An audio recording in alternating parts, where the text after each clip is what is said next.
નમસ્કાર સીવી 24 ન્યૂઝ સાથે હું રેશમા આપનું સ્વાગત કરું છું. અમદાવાદ શહેરના કાલુપુર ખાતેના અમદાવાદ રેલવે સ્ટેશનની રીડેવલપમેન્ટની કામગીરી શરૂ થઈ છે.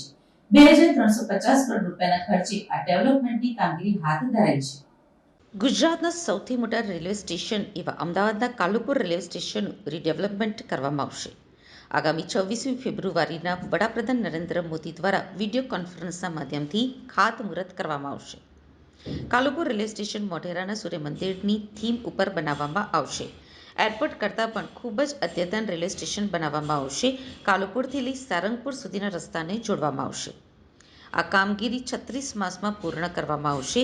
26મી ફેબ્રુઆરીએ પીએમ દ્વારા લીલી ઝંડી આપ્યા બાદ પ્રથમ તબક્કાની કામગીરી શરૂ કરાશે.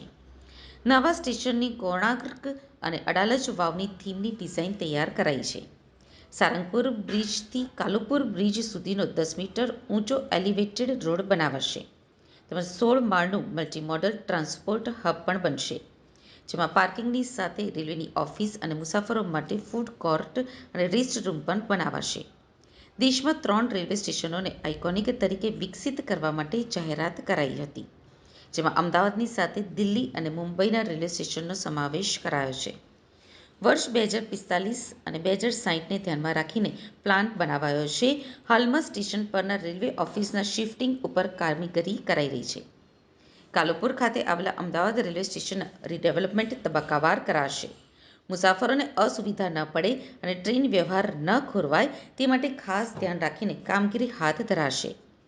આ અંગે રેલ ડેવલપમેન્ટ લેન્ડ ઓથોરિટીના જોઈન્ટ જનરલ મેનેજર અર્પણ અવસ્થીએ જણાવ્યું હતું કે 36 મહિનામાં જ સ્ટેશનનું રીડેવલપમેન્ટ કરવાનું આયોજન કરાયું છે.